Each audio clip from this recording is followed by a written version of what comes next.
If you love Baltimore sports, you'll love WNST.net.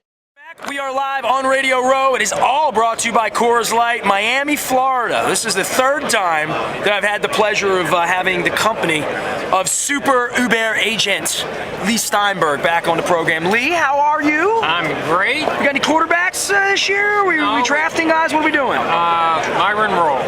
Myron Roll, okay. He's just back from Oxford, and he's doing great. He played in the Senior Bowl, and he won the Rhodes Scholarship, and he's a smash-mouth hidden safety who's got the extra dimension of brain power, wants to be a doctor. Wow. He's already done a foundation which amazingly has taken 100 kids to a leadership camp here in Florida, and he and I are doing an association with the Rural Water Company, which has got machines that purify water, and whether it comes from the ocean or it's brackish water, as many as 90,000 people a day can drink from one of the machines. And so tomorrow at our Super Bowl party, we're going to demonstrate one of them and then ship it off to Haiti, where it will be able to take care of the drinking needs of. I was just getting ready to say, with the issues down in Haiti, the eco and the green stuff, that I'm not shocked at all that you would be into green initiatives at this point.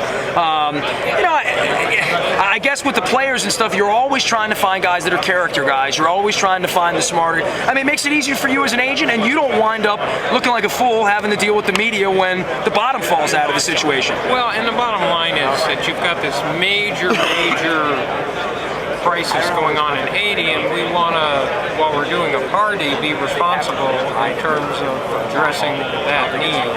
So we're doing that, and the party will be greened up for the fourth straight year. We started greening it here in Miami 4 years ago, and actually Janet Napolitano, who's now Director of Homeland Security, started the party a couple years ago with me. We released an endangered hawk into the wild.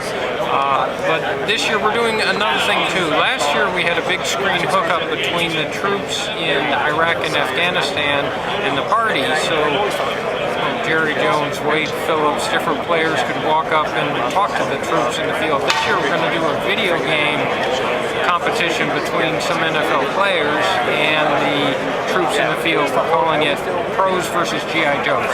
You don't play many video games though, right, Leigh? No, I think my sons make up though for it. So they get enough of that going on. Leigh Steinberg here on Radio Row. It's all brought to you by Coors Light. Let's talk a little about the CBA. I love talking about these more esoteric issues with people like you that kind of understand it. I don't know what the percentage would be of the fan base that understands what's about to happen here in the uncapped year. I think a lot of people, even smart people, thought, well, this is going to be the players' benefit, that there's no salary cap and it's an uncapped year and people are going to go crazy spending money. The economy's in the tank. The owners are upset about the rookie pool. We all know that.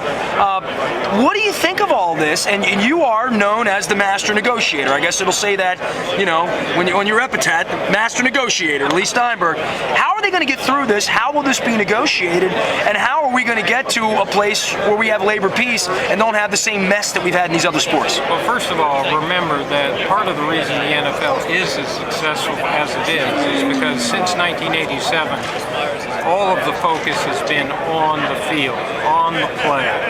There's been total play, no interruptions. This hasn't been baseball, it hasn't been basketball, and whether it's fantasy football, the NFL Network, the tremendous creativity has gone into building the brand and making sure that there were no side issues.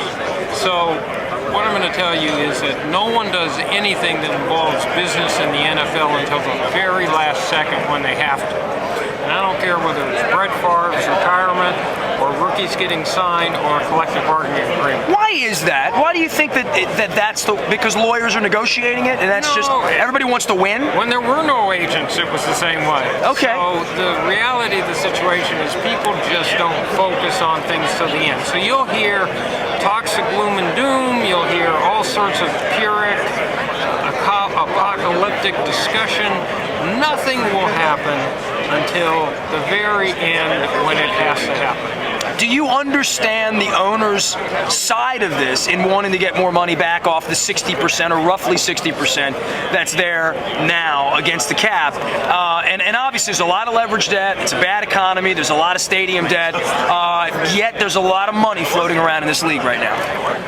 Right now, this is the healthy sport. This is the sport which is rolling in money. I don't like the salary cap. Never have. Don't like it as a system. I think it has a lot of negative aspects. If you love Baltimore sports, you'll love WNST.net.